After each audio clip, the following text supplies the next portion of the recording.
Salam sejahtera, saya Gerum Ali akan membentangkan tajuk saya dalam mata pelajaran pengurusan prasekolah iaitu struktur kurikulum pembelajaran. Apakah itu kurikulum? Kurikulum merupakan suatu pengalaman yang dialami oleh kanak-kanak sama ada di luar ataupun di dalam kelas. Pengalaman yang dilalui oleh kanak-kanak tersebut merangkumi keseluruhan penglibatan oleh guru, ibu bapa dan juga komuniti di sekitar mereka. Penglibatan ibu bapa ataupun komuniti di sekitar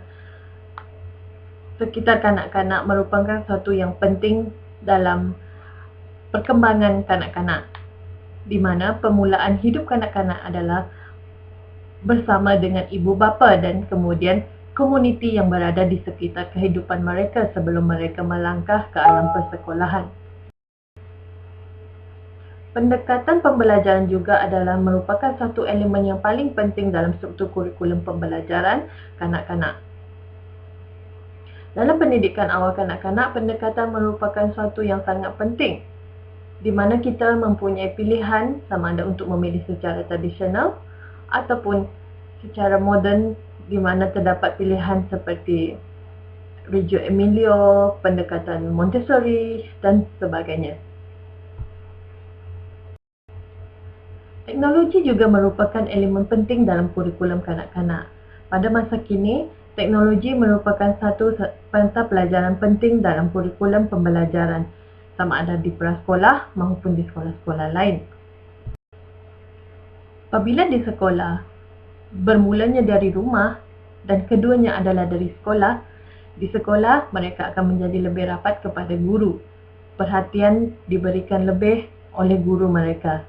Maka guru menjadi insan kedua ataupun ibu bapa kedua bagi mereka. Apa-apa masalah yang timbul, guru yang akan dicari sebagai tempat untuk mengadu. Dalam kurikulum juga, perkembangan domen adalah sesuatu yang amat penting dalam perkembangan kanak-kanak tersebut. Selain daripada itu, penilaian untuk perkembangan domen tersebut harus dititik beratkan untuk menilai sejauh mana perkembangan kanak-kanak tersebut telah capai. Saya akan memfokuskan kepada satu jurnal di mana bertajuk Fair Wariki, The New Zealand Early Childhood Curriculum, Is It Effective? Ianya merupakan satu kritikan terhadap Fair Wariki. Fair Wariki di mana penulisnya iaitu Ken Blacklock.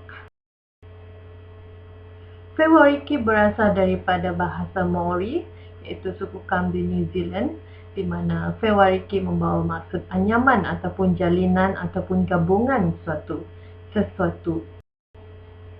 Penulis jurnal ini mengkritik di mana struktur dan kandungan Fair Wariki adalah kurang jelas ataupun tidak jelas bagi pandangan beliau.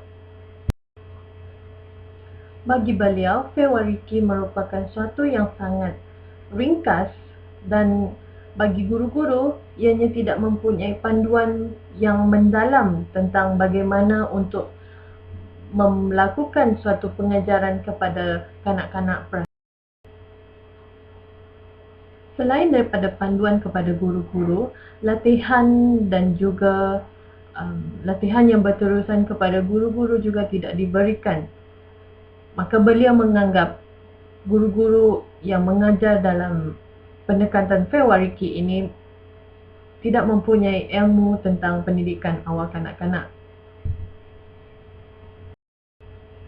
Beliau juga mendapati bahawa tiada bukti yang menjelaskan tentang kewujudan panduan-panduan ataupun latihan-latihan yang diberikan untuk guru-guru yang mengajar di dalam Fair Wariki ini. Selain daripada proses penilaian guru-guru, kandungan pengajaran juga tidak diberikan penilaian yang seeloknya. Di mana penilaian untuk pengajaran hanyalah untuk penilaian secara naratif, di mana pengajaran menjadi berjela-jela dan tidak memfokuskan kepada fokus utama terhadap kanak-kanak di mana pembangunan kanak-kanak diambil kira, dan bagi Fewariki dan penulis ini tidak bersetuju dengan penilaian tersebut. Penulis menerangkan bahawa Fewariki hanya menilai pengajaran dan penyampaian bagaimana pengajaran tersebut disampaikan kepada kanak-kanak, tetapi kanak-kanak tidak dinilai dalam Fewariki.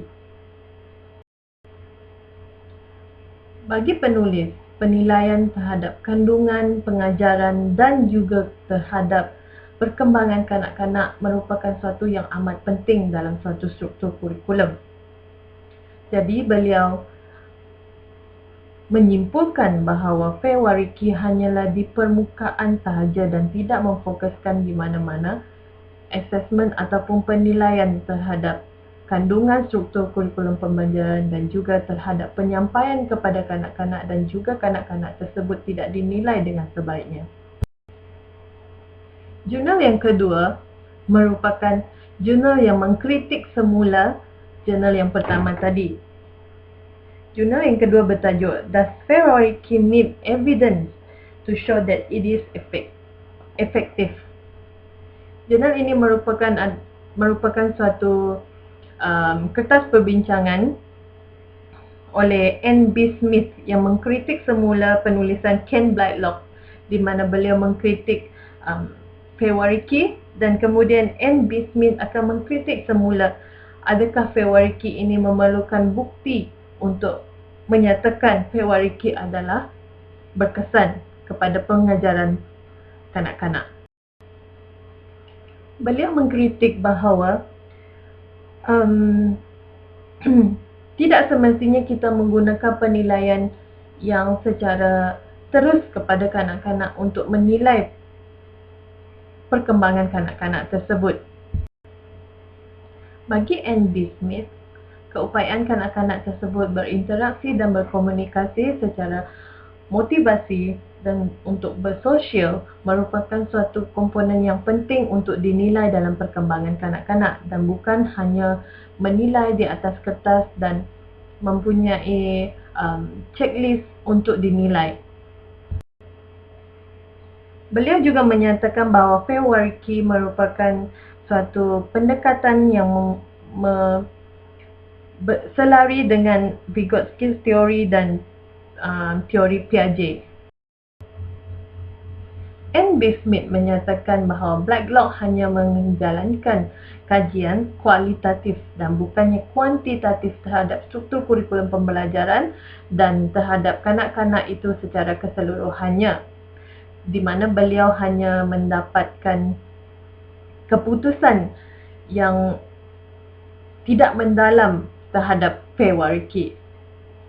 Jadi kesimpulannya di sini, bagaimana kita untuk memilih suatu struktur kurikulum pembelajaran untuk kita jalankan di Malaysia, di mana sejauh mana kanak-kanak kita dapat berkembang dengan lebih baik dan sejauh mana ibu bapa boleh menerima pendekatan tersebut. Sekian, terima kasih.